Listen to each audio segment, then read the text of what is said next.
Hello friends, welcome to the another class of AWS cloud computing. और आज की इस क्लास में हम देखेंगे सिक्योरिटी ग्रुप्स के बारे में कि सिक्योरिटी ग्रुप्स क्या होते हैं, और इंस्टेंस टाइप के बारे में हम देखेंगे कि वो उनकी जो इंस्टेंस टाइप्स की जो स्पेसिफिकेशंस है वो क्या क्या है, उन्हें कैसे कैटेगराइज किया गया है। तो चलिए स्टार्ट करते हैं। मैं सबसे पहले सिक्योरिटी ग्रुप से स्टार्ट करता हूँ। तो मैं पहले हमारे AWS के मैनेजमेंट कंसोल में मैं अपने अकाउंट में साइन इन कर देता हूँ, और यहाँ से हम हमारे EC2 सर्विस को सेलेक्ट कर लेते हैं। और यहाँ पे आपको जो है सिक्योरिटी ग्रुप्स देखने को मिल जाएंगे। तो ये देखिए, यहाँ पे सिक्योरिटी ग्रुप्स यहाँ पे देखने को मिल रहे हैं।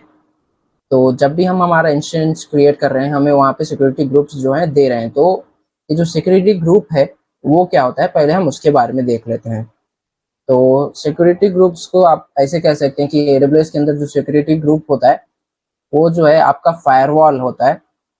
अगर मैं रियल टाइम एक एग्जांपल के जैसे उसको अगर कंपेयर करूं, तो सिक्योरिटी ग्रुप को आप जो है बॉडीगार्ड्स के जैसा समझ लीजिए, जो आपके वर्चुअल मशीन्स को गार्ड कर उसको सिक्योर रखते हैं AWS के अंदर, क्लाउड के अंदर। तो ये अगर हम एग्जांपल के जैसे बताएं तो ऐसा समझिए कि ये जो है बॉडीगार्ड्स हैं जो आपके इंस्टेंस को प्रोटेक्ट करते हैं, कंट्रोल करते हैं कि उसके अंदर आप जो है समझ लीजिए आपका जो ये इंस्टेंस है वो आपका होम है जहाँ पे आपने पार्टी ऑर्गेनाइज किया है। ये जो हमारे AWS का सिक्योरिटी ग्रुप होगा वो आपके बाउंसर्स के जैसा होगा। तो आपने जिनको इनविटेशन जो दिया होगा वही लोग आपके इस पार्टी हाउस के अंदर एंटर कर सकते हैं, और बाकी लोग जो है नहीं आ सकते। तो इसी तरीके से जो सिक्योरिटी ग्रुप जो होता है वो भी वैसा ही होता है।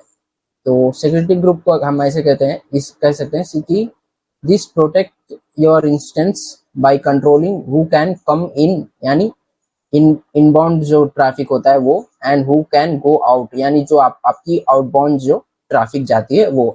यही पे हम जो है यहाँ पे यही सब यहाँ पे कॉन्फ़िगर करते हैं। तो जैसे कि अभी हमने पिछले के क्लासेस में जो है इंस्टेंस को क्रिएट किया था, जहाँ पे हमने सिक्योरिटी ग्रुप में हमने पहले एक इंस्टेंस को क्रिएट किया था जिसमें हमने जो है nginx को इंस्टॉल किया था, जिसको हमने SSH के थ्रू हमारे वेब ब्राउजर के ऊपर एक्सेस किया। और एक इंस्टेंस को हमने क्रिएट किया, उसके अंदर हमने SSH के साथ HTTP भी अलाउ किया, और हमने हमारा जो वेब एप्लीकेशन है उसको हमने वेब ब्राउजर के ऊपर एक्सेस किया। तो सिक्योरिटी ग्रुप जो है यही सभी खेल पर्पस के लिए होता है। जो आप इनकमिंग जो ट्रैफिक अपने मशीन्स के अंदर देना चाहते हैं वो यहाँ से अलाउ कर सकते हैं इसके अंदर, और जो आपकी आउटगोइंग ट्रैफिक है उसको भी आप कंट्रोल कर सकते हैं। तो ऐसा कॉन्फ़िगरेशन सिक्योरिटी ग्रुप के अंदर अगर हम कहें तो आप जो है एक इंस्टेंस के ऊपर मल्टीपल सिक्योरिटी ग्रुप्स भी ऐड कर सकते हैं, या फिर एक सिक्योरिटी ग्रुप को मल्टीपल इंस्टेंस के ऊपर ऐड कर सकते हैं। तो चलिए इसका जो अटैच करने का जो हम जो है कुछ इंस्टेंस सिक्योरिटी ग्रुप्स को क्रिएट करते हैं, और उसको एक इंस्टेंस के ऊपर ऐड करके मैं बताऊंगा कि उससे एक सिक्योरिटी अलग अलग सिक्योरिटी ग्रुप्स क्रिएट करके हमारे इंस्टेंस के ऊपर ऐड करने के बेनिफिट्स क्या हैं। तो मैं पहले यहाँ पे इंस्टेंस कनेक्ट पे क्लिक करता हूँ, और यहाँ पे देखिए आपको ये सभी डिटेल्स यहाँ पे देखने को मिल रहे हैं, क्रिएट सिक्योरिटी ग्रुप।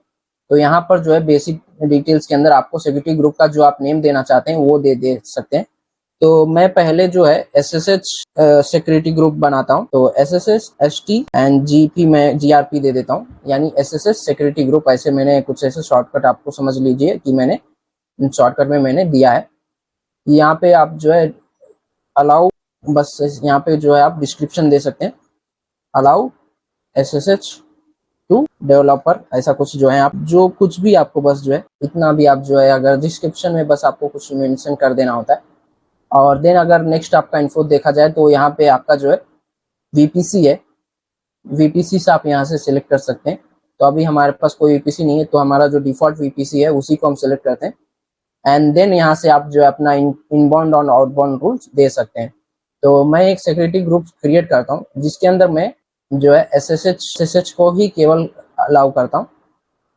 तो यहाँ से हम जो है SSH को देखिए, यहाँ SSH है जिसका आपको पोर्ट नंबर 22 है, मैं केवल इसी को अलाउ करता हूँ। और इसका जो सोर्स होता है, सोर्स क्या है इसको भी हमें समझना जरूरी है, क्योंकि हमारे अगर हम बात करें हमारे अमेजोन के अंदर, हमारे EC2 सर्विस के अंदर सिक्योरिटी ग्रुप जो है इसके अंदर जो हमारे आउटबाउंड रूल्स क्या होते हैं, ये आपके जो भी इनबाउंड रूल्स होंगे, इसके अंदर आपके इंस्टेंस को कौन से पोर्ट से जो है ट्रैफिक आ सकता है वो यहाँ पे हम अलाउ करते हैं। और आउटबाउंड में जो है हम कौन सी ट्रैफिक्स को यानी कौन से पोर्ट्स को हम एक्सेस कर सकते हैं उनको हम अलाउ करते हैं। उसके अलावा ये जो आपका सोर्स है ये क्या होता है, आप किसके थ्रू इसको अपने इंस्टेंस को एक्सेस करेंगे, वो जो होता है आपके सोर्स के अंदर होता है। लाइक अगर एनीवेयर आप करते हैं तो आप जो है अपने इंस्टेंस को किसी भी डिवाइस के किसी भी आईपी एड्रेस से एक्सेस कर सकते हैं। और अगर आप चाहते हैं कि इसको आप केवल आप ही एक्सेस करें तो इसको आप जो है माई आईपी जो यहाँ पे दिख रहा है आप ये प्रोवाइड कर देंगे, तो आपके जो इंस्टेंस का आपके जो मशीन की जो आईपी है वो यहाँ पे आपको मिल जाएगी, जिससे जो है आपका इंस्टेंस को केवल आप ही अपने इस मशीन से एक्सेस कर पाएंगे और कहीं से एक्सेस नहीं कर पाएंगे। तो मैं क्या करता हूँ, एनीवेयर सिलेक्ट कर देता हूँ एंड यहाँ पे जो आउटबाउंड रूल है उसको मैं ऑल ट्रैफिक ही रहने देता हूँ और इसको भी हम एनीवेयर के जैसे ही रहने देते हैं। तो यहाँ पे अब मैं और कोई सेटिंग नहीं करने के अलावा मैं इसको क्रिएट सिक्योरिटी ग्रुप करके एक सिक्योरिटी ग्रुप क्रिएट कर लिया। तो अब हमारा SSH HTGRP क्रिएट हो गया। अब हम क्या करते हैं, एक और इंस्टेंस को क्रिएट करते हैं। तो मैं क्या करता हूँ, इसको अब यहाँ से कैंसिल करके अब फिर से हम हमारे सिक्योरिटी ग्रुप सेक्शन के अंदर जाते हैं और यहाँ से मैं और एक सिक्योरिटी ग्रुप जो है क्रिएट कर लेता हूँ। तो इसको जो है मैं वेब सर्वर GRP दे देता हूँ एंड इसको जो दे देता हूँ मैं अलाउ HTTP टू डेवलप, ऐसा कुछ आपने यहाँ पे डिस्क्रिप्शन में ऐसी कुछ दे देता हूँ। एंड यहाँ पे मैं इनबाउंड रूल के अंदर मैं जो है हमारा HTTP को जो हमारा पोर्ट 80 है उसको सिलेक्ट करता हूँ और यहाँ पे एनीवेयर सिलेक्ट कर दे रहा हूँ। और उसके बाद जो है यहाँ पे हमारा आउटबाउंड रूल है, इसको मैं ऑल ट्रैफिक ही रहने देता हूँ और सिंपली मैं एक और सिक्योरिटी ग्रुप को क्रिएट कर लेता हूँ। तो अब हमने क्या किया, दो सिक्योरिटी ग्रुप्स को क्रिएट कर लिए। अब इन दोनों सिक्योरिटी ग्रुप्स को अटैच करने के लिए हम एक इंस्टेंस को क्रिएट कर लेते हैं। तो मैं यहाँ पे लॉन्च इंस्टेंस पे क्लिक करता हूँ और यहाँ पे मैं जो है वेब सर्वर के नाम से एक इंस्टेंस को क्रिएट कर लेता हूँ मैं, जिसके अंदर उबंटू का सर्वर AMI जो है सिलेक्ट किया है। और ये जो है इंस्टेंस टाइप, इसको भी आप बाय डिफॉल्ट रहने देता हूँ मैं। इंस्टेंस टाइप के बारे में हम अभी आगे डिटेल में समझेंगे। और यहाँ पे आपका जो की पेयर है उसके अंदर आप जो अपना की पेयर था उसको सिलेक्ट कर लीजिए।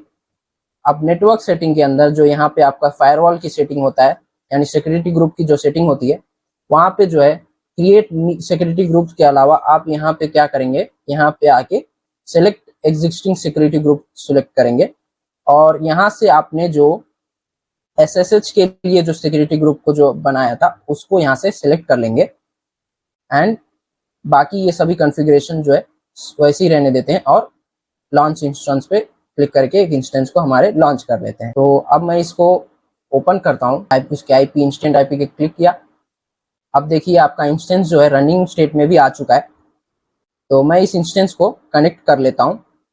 तो यहाँ से मैंने इसको सिलेक्ट किया और यहाँ से हम इसको कनेक्ट कर लेते हैं हमारे वेब ब्राउज़र के ऊपर।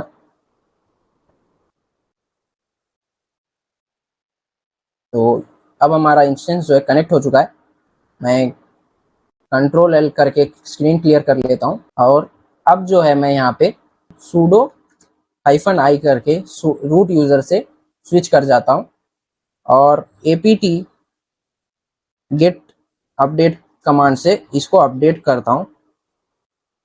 और इसके अंदर जो है हम फिर से nginx को इंस्टॉल करके एक हमारा लोकल जो साइट होता है उसको हम यहाँ पे कॉन्फ़िगर करते हैं, या तो सिर्फ हम हमारे nginx को ही यहाँ पे जो है सर्विस को इनेबल करते हैं और हम उस nginx सर्विस को हम हमारे वेब ब्राउज़र के ऊपर एक्सेस करने का ट्राई करेंगे। तो एक बार इसको हो जाने देते हैं हमारे जो सभी अपडेट्स हैं। तो ये देखिए अपडेट जो है हो गया। अब जो है आप यहाँ पे apt get install nginx -y, तो अब मैं जो है nginx को इंस्टॉल कर ले रहा हूँ, nginx का पैकेज इंस्टॉल करने के बाद हम इसके सर्विस को अब चेक कर लेते हैं। सर्विस nginx एंड स्टेटस, तो ये देखिए ये आपका रनिंग स्टेटस में है। तो अब हम क्या करते हैं, आपका ये जो इंस्टेंस है इसकी पब्लिक आईपी को कॉपी करके आप जो है ब्राउजर के ऊपर उसको पेस्ट करिए एंड एंटर करके आप जो है एक बार ट्राई करिए आपका जो nginx सर्वर है, यानी जो आपका nginx है वो यहाँ पे आपको एक्सेस होता है या तो नहीं। तो यहाँ पे आप जो है कि देख सकते हैं यहाँ पर ये बस बफरिंग हो रहा है, आपको कोई भी रिस्पॉन्स देखने को नहीं मिल रहा है। क्यों? क्योंकि हमने हमारे इंस्टेंस के अंदर देखिए ये जो है साइट कांट बी रीच, ये आपके साइट तक वो कनेक्शन बिल्ड ही नहीं कर पा रहा है। क्यों? क्योंकि हमने यहाँ पे सिक्योरिटी ग्रुप के अंदर केवल और केवल एसएसएच ट्रैफिक को ही हमारे इंस्टेंस को अलाउ किया है कि हमारे इंस्टेंस को जो है केवल एसएसएच पोर्ट के थ्रू ही ट्रैफिक भेजा जा सकता है और कोई पोर्ट से जो है ट्रैफिक इसके अंदर नहीं आएगा। तो मैंने जो है केवल एक ही इंस्टेंस अभी तक ऐड किया था, अब मैं जो है दूसरा इंस्टेंस इसके ऊपर जो एक ही सिक्योरिटी ग्रुप ऐड किया था जो हमारा एसएसएच का था। अब जो हमने वेब सर्वर नेम से जो सिक्योरिटी ग्रुप क्रिएट किया था जिसके अंदर हमने एचटीटीपी को अलाउ किया है, उस सिक्योरिटी ग्रुप को इसके अंदर ऐड करते हैं। तो उस सिक्योरिटी ग्रुप को ऐड करने के लिए आपको जो है इस इंस्टेंस को शट डाउन करने की या स्टॉप करने की कोई जरूरत नहीं है। आप जो है रनिंग स्टेट के अंदर ही अपने नए सिक्योरिटी ग्रुप्स को इसके अंदर अटैच कर सकते हैं। तो वो आप कैसे करेंगे, तो यहाँ पे एक्शन में जाइए, सिक्योरिटी के ऑप्शन में आने के बाद चेंज सिक्योरिटी ग्रुप एंड यहाँ पे आप जो है आके यहाँ पे आपको जो यहाँ दिख रहा है आप यहाँ से सेलेक्ट सिक्योरिटी ग्रुप करके मैंने जो वेब सर्वर जीआरपी क्रिएट किया था उसको जो है मैं यहाँ से ऐड कर देता हूँ। तो ऐड करने के बाद आप जैसे ही सेव करेंगे तो सेव हो जाने दीजिए कि अब ये सेव हो गया है। अब हम क्या करते हैं, जो हमारा जो साइट को है फिर से रीलोड करते हैं। तो अब देखिए यहाँ पे वेलकम टू nginx, आपको nginx का जो पेज जो है वो ओपन हो गया है। आपका जो nginx आपने इंस्टॉल किया वो सक्सेसफुली इंस्टॉल्ड हो गया और वो वर्किंग में है। यहाँ पे आपको अब यहाँ पे शो कर रहा है। तो जैसे ही आपने जो पोर्ट 80 को एनेबल किया, आपने इंस्टेंस के अंदर ऐड किया न्यू सिक्योरिटी ग्रुप, तैसे ही आपका जो है सर्वर जो वेब एप्लीकेशन है जो आपका nginx था वो यहाँ पे आपके वेब ब्राउजर के ऊपर एक्सेस हो गया। आप फिर से जो है यहाँ पे एक्शन के अंदर आके सिक्योरिटी ग्रुप के अंदर चेंज सिक्योरिटी ग्रुप करके आपका जो पोर्ट 80 वाला जो था सिक्योरिटी ग्रुप इसको आप रिमूव करके फिर से यहाँ से आप सेव कर सकते हैं। तो अब आप फिर से यहाँ पे आ जाएंगे और इस पेज को फिर रीलोड करेंगे। तो अब जो है आपका फिर से जो साइट है वो अनरीचेबल आ जाएगा, अनरीच हो जाएगा, क्योंकि आपने जो ऐसे अपना HTTP का सिक्योरिटी ग्रुप है वो आपने वहां से रिमूव कर दिया।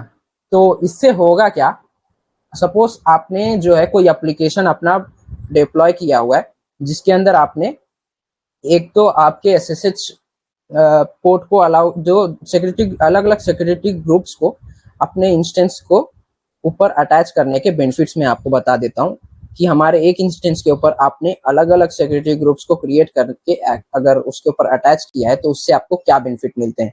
आप चाहें तो जो सिक्योरिटी ग्रुप्स के अंदर जो है आप चाहें तो जब सिक्योरिटी ग्रुप आप क्रिएट कर रहे हैं तो एक ही सिक्योरिटी ग्रुप्स के अंदर आप कई सारे रूल्स ऐड कर सकते हैं, लेकिन ऐसे करने से हमें कोई वो नहीं है। अगर हमें इंडिविजुअल कोई सिक्योरिटी ग्रुप्स क्रिएट करते हैं तो हमें क्या क्या बेनिफिट मिलता है, तो अगर मैं उसकी बात करूं तो आपका कोई एग्जाम्पल के थ्रू आप ऐसे समझिए कि आपका कोई वेब एप्लीकेशन है जिसको आपने यहाँ पे AC2 के हेल्प से जो है लॉन्च किया हुआ है, डिप्लॉय किया हुआ है।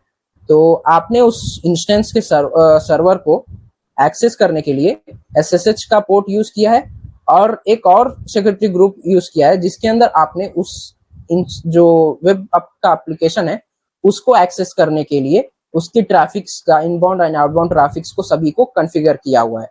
तो ऐसे आपने दो सिक्योरिटी ग्रुप आपने क्रिएट किए हैं। तो अब ऐसा हो रहा है कि आपके उस वेब एप्लीकेशन के ऊपर कोई अटैकर रैंडमली एक आईपी से अटैक करे जा रहा है। तो ऐसे सिचुएशन में आप उससे कैसे बचेंगे? तो अब तक जैसे कि हमने इन सभी के अंदर देखा कि आप जो है सोर्स के अंदर ये तो अलाउ कर सकते हैं कि आपका जो इंस्टेंस है कौन एक्सेस करेगा, पर आप ये अलाउ नहीं कर सकते कि आपके इंस्टेंस, यानी ये डिनाई नहीं कर सकते कि आपके इंस्टेंस को कौन एक्सेस नहीं कर पाएगा। तो इसके लिए जो है आप ये सिक्योरिटी ग्रुप्स को इस तरीके से यूज कर सकते हैं। अलग अलग सिक्योरिटी ग्रुप अटैच करेंगे, तो जब जब आपका ऐसा हो रहेगा, आपको ऐसा लगेगा कि आपका जो सिक्योरिटी ग्रुप और आपका इंस्टेंस जो था, आपने जिसके ऊपर एप्लीकेशन अपना डिप्लॉय किया है, उसका काम हो गया, तो उसके अंदर से आप क्या करेंगे, आपने जो सिक्योरिटी ग्रुप्स को अटैच किया है एसएसएच के थ्रू, जिससे आपका जो इंस्टेंस जो है एसएसएच हो जाता है, उसको आप क्या करेंगे, रिमूव कर देंगे। तो उससे आपके जो इंस्टेंस का जो वेब एप्लीकेशन का जो सर्वर है उसको कोई एक्सेस नहीं कर पाएगा और वो सिक्योर रहेगा।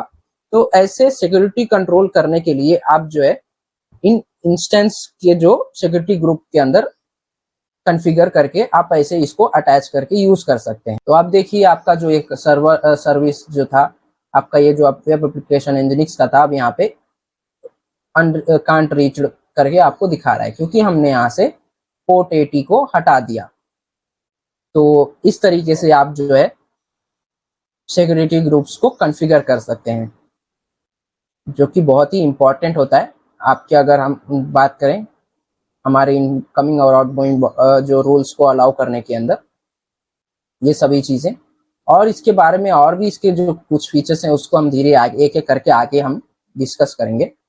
अब हम जो है नेक्स्ट हमारा जो बात करते हैं इंस्टेंस टाइप के बारे में। इंस्टेंस टाइप क्या होता है? तो सबसे पहले मैं क्या करता हूँ, हमारे जो इंस्टेंस थे इसको मैं जो है डिलीट कर देता हूँ, टर्मिनेट कर देता हूँ। देन मैं आपको इंस्टेंस टाइप के बारे में एक्सप्लेन करता हूँ। तो पहले हम जो है हमारे इस इंस्टेंस को टर्मिनेट कर दे रहे हैं और मैं इस टैब को भी क्लोज कर दे रहा हूँ क्योंकि अब ये नहीं ओपन होगा।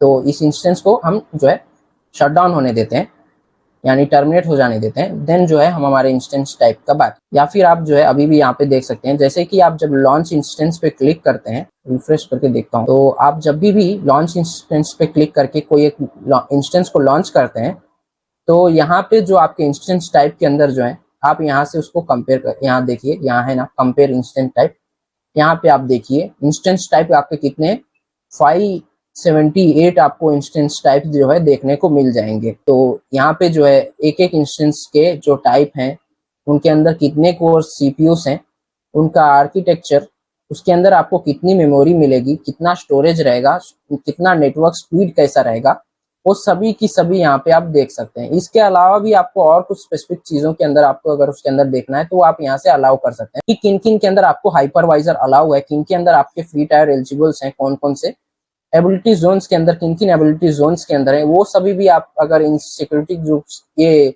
इंस्टेंस टाइप के अगर अंदर चेक करना चाहते हैं तो वो भी आप यहाँ से फिल्टर करके देख सकते हैं। तो आपके एक पेज के अंदर 50 इंस्टेंस टाइप्स आपको यहाँ पे देखने को मिल रहे हैं, जो कि आपके अलग अलग आपको कंप्यूट रिसोर्स या सभी जो है रिसोर्सेस प्रोवाइड करेंगे। तो इंस्टेंस टाइप के बारे में अच्छे से जानने के लिए आप जो है हम क्या करते हैं, हम पहले हमारे एक बार यहाँ से चेक कर लेते हैं हमारा इंस्टेंस जो है टर्मिनेट हो गया है नहीं, और हमारे डैशबोर्ड के ऊपर आके एक बार रिफ्रेश करके चेक कर लेते हैं। तो हमारा इंस्टेंस जो है टर्मिनेट हो गया है।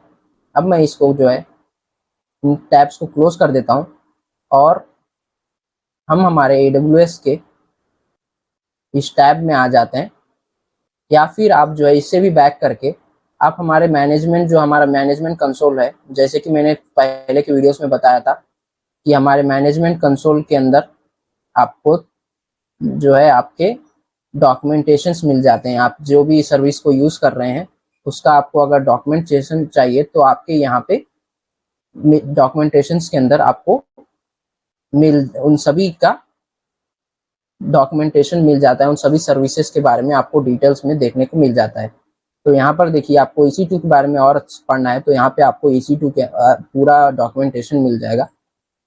तो मैं यहाँ पे अभी आपको इंस्टेंस टाइप्स के बारे में बताने के लिए मैं यहाँ से इंस्टेंस टाइप्स पे क्लिक कर लेता हूँ और इंस्टेंस टाइप्स पे क्लिक करने के बाद आपको देखिए यहाँ पे उसके सभी इंस्टेंस टाइप्स आपको देखने को मिल रहे हैं। तो मैंने यहाँ से इंस्टेंस टाइप्स के नेमिंग कन्वेंशन और स्पेसिफिकेशन के एक डॉक्यूमेंटेशन को, एक पेज को ओपन कर लिया। यहाँ पे आप देखिए EC2 के अंदर आपके जितने भी इंस्टेंस टाइप्स होते हैं वो सभी यहाँ पे आपको शो कर रहे हैं कि उनके किस अकॉर्डिंगली क्या की कैटेगराइज किया गया है। तो यहाँ देखिए Amazon EC2 provide a wide selection of instance types optimise to fit different use cases. सभी को जो है डिफरेंट यूज केसेस को यूज करने के लिए उसको जो है प्रिपेयर किया गया है। तो जैसे कि वो सभी जो है combination of CPU, memory, storage and networking capacities के साथ जो है आपको फ्लेक्सिबल यूसेस और चूज के लिए आपको चॉइस जैसा आपको सभी में मिल जाता है। तो जिनमें जो है इंस्टेंस की जो साइज होती है और उसकी नेटवर्किंग सब कुछ अलग अलग होती है। सबको जो है अलग अलग रिक्वायरमेंट, आपके अलग अलग रिक्वायरमेंट के अकॉर्डिंग आप इन सर्विसेज के, आप इन इंस्टेंस टाइप के अंदर चूज कर सकते हैं आपको जो है किस इंस्टेंस टाइप की जरूरत है। तो जैसे कि यहाँ पे आप देख सकते हैं आपके जनरल पर्पस इंस्टेंस हैं, trustable performance, compute optimise, memory optimise, storage optimise, accelerated computing, high performance computing and previous generation. ऐसे आपको कई सारे जो है इंस्टेंट टाइप्स को इन सभी के अंदर कैटेगराइज किया गया है। तो ये देखिए जनरल पर्पस के अंदर क्या होता है। General purpose provide balance of compute, memory and networking resources. इसके अंदर जो है आपके जितने भी रिसोर्सेस हैं उस सभी को एक बैलेंस्ड फॉर्म में ये जो है प्रोवाइड करता है। इन जनरल पर्पस के अंदर आपके जो इंस्टेंस, इस इंस्टेंस के अंदर आपकी मेमोरी, आपका कंप्यूट पावर, आपका नेटवर्किंग सभी का सभी जो है स्टेबल होगा, या नॉर्मल आप कह सकते हैं कि नॉर्मल इसके अंदर जो कॉन्फ़िगरेशन होता है वो होता है। एंड वैसे ही अगर हम बात करें बस्टेबल परफॉर्मेंस, तो the T instance family is also referred to as burstable performance instance. This instance provide a baseline CPU performance with the ability to trust above the baseline at any time। तो ये जो होता है CPU performance के लिए, आपके जो CPU का अगर आपको बेटर परफॉर्मेंस, ऐसा आपका कोई इंस्टेंस चाहिए जिसके अंदर आपको बेटर CPU का परफॉर्मेंस आपको देखने को मिले, तो आप जो है इसको सेलेक्ट, इसके अंदर के किसी इंस्टेंस को जो है सेलेक्ट कर सकते हैं। और अगर हम बात करें मेमोरी कंप्यूट ऑप्टिमाइज, तो इसके अंदर आपके जो है कंप्यूट, जो हाई परफॉर्मेंस वेब सर्वर्स या हाई परफॉर्मेंस कंप्यूटिंग, आपका अगर कुछ काम है, वर्कलोड वैसा है आपका, तो आप जो है इस कंप्यूट ऑप्टिमाइज को जो है सिलेक्ट कर सकते हैं, जिसके अंदर आपको इन सभी कई सारे आपको सर्विसेज जो है फास्टली एक्सेस करने के लिए आपको मिल जाते हैं। एंड नेक्स्ट जो है हमारा memory optimise, design to deliver fast performance for workload that process large data set in memory. तो अगर आपका जो डाटा, जैसे ये अगर इस इंस्टेंस टाइप के अंदर अगर हम बात करें, तो हमारे जो डाटा बेसेस होते हैं या कोई ऐसा जो वर्कलोड है हमारा जिसके अंदर हमें ज्यादा लार्ज अमाउंट ऑफ जो डाटा को जो है मेमोरी के अंदर स्टोर करना होता है, प्रोसेस करना होता है, तो उसकी जो है डाटा की फास्ट डिलीवरी के लिए जो है हम मेमोरी ऑप्टिमाइज का यूज कर सकते हैं। जैसे कि अगर मैं एग्जांपल बोल दूं कि हमारे जो फेसबुक के ऊपर होते हैं, हम मल्टीपल यूजर्स जो है उसके अंदर एक्सेस करते हैं, उनके अंदर जो है अपना डाटा को, जो अपने प्रोफाइल्स सभी पोस्ट करना है, सभी सब करते हैं, तो उसके जो उन सर्विसेज को जब वो एक्सेस करते हैं तो उसका जो स्पीड जो होता है वो आपको फास्टली मिले, तो उसके लिए जैसे हम मेमोरी ऑप्टिमाइज का जो है यूज कर सकते हैं। देन स्टोरेज ऑप्टिमाइज की बात करें तो ये बेसिकली इसके नेम के अकॉर्डिंगली ही ये स्टोरेज के लिए जो है यूज होता है। आपको जो है कहीं बहुत ज़्यादा आपके जो डाटा जो हैं उसको स्टोर करना है, तो आप जो है इसको यूज कर सकते हैं, जिसके अंदर आपको देखिए design for workload that require high sequential read and write access to very large data set on local storage. They are optimized to deliver tens of thousands of low latency random IO inputs and outputs per second। तो इसके अंदर जो है आप देखिए 10,000 जो है inputs and outputs दे सकते हैं, यानी पर सेकंड के अंदर, वो भी आपको इनपुट्स एंड, अगर ये IOPS का अंदर आपका वही, इसका मतलब फुल फॉर्म वही है, इनपुट आउटपुट पर सेकंड। तो आप जो है स्टोरेज ऑप्टिमाइज के अंदर आप ऐसे इंस्टेंस टाइप को जो है सिलेक्ट कर सकते हैं जो आपको एक सेकंड के अंदर आपको 10,000 इनपुट्स और आउटपुट्स जो है प्रोवाइड कर सकता है। तो इस तरीके से जो हमारा ये मेमोरी ऑप्टिमाइज सर्विस होता है। एंड उसके अलावा आप अगर हम बात करें तो आपको एक्सेलरेटेड कंप्यूटिंग मिल जाएगा, हाई परफॉर्मेंस कंप्यूटिंग मिल जाएगा, और प्रीवियस जनरेशन के ऐसे आपको और भी सभी देखने को मिल जाएंगे, जिनकी आपकी अगर प्राइसिंग की बात करें तो सभी के अंदर आपको अलग अलग प्राइसिंग्स देखने को मिल जाते हैं। इनके अंदर अलग अलग आपको फैमिलीज देखने को मिल जाती है। जैसे कि ये देखिए आपके ये जो है जनरल पर्पस के फैमिलीज यहाँ पे अभी सभी के सभी ये हैं। तो ये देखिए ये इंस्टेंस फैमिली यहाँ पे है, उन सभी का जो नेमिंग है कैसे यहाँ पे रहता है। M5 के अंदर आपको M5 large, M5X large, M5 2X large, 4X large, 8X large, ऐसे आपको सभी यहाँ पे देखने को मिल जाएंगे। तो इस तरीके से ही आपके यहाँ पे कई सारे जो है फैमिलीज आपको देखने को मिल जाएंगे। और हम जो इंस्टेंस टाइप का यूज करते हैं, जो T2 हमारा माइक्रो है, वो भी हमारे जनरल पर्पस इंस्टेंस के अंदर ही आता है, जो कि हमारे फ्री टायर एलिजिबल के लिए जो है कि बेस्ट है। और बाकी अगर हम बात करें तो इनके अंदर जो है ये सभी जो आपको इंस्टेंस हैं, इसके अंदर ज्यादातर जो इंस्टेंस जो आपको जो है कॉस्ट करते हैं, उनका जो है बिलिंग चार्ज होता है, जो कि आपको हावरली बेस्ड पे उनके चार्जेस जो हैं आपको देने पड़ते हैं। तो यहाँ पे देखिए आपको इंस्टेंस की जो फैमिली है उसके अंदर कौन से हाइपरवाइजर हैं, कौन सा AMD है, और बाकी सभी चीजें उसके अंदर क्या सपोर्टेड है क्या नहीं सपोर्टेड है, यहाँ पे अभी सभी आपको यहाँ पे शो कर रहा है।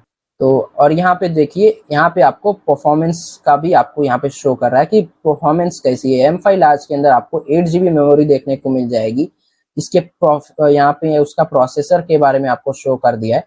आपको इसके अंदर 2 कोर CPU देखने को मिल जाएगा, 2 virtual course, and CPU core अगर बात करें तो 1 कोर CPU, एंड थ्रेड पर कोर आपको देखने को देखे जाए तो थ्रेडिंग जो होता है वो आपको 2 कोर्स आपको देखने को मिल जाएंगे। तो ऐसे आपको यहाँ पे परफॉर्मेंस स्पेसिफिकेशन है।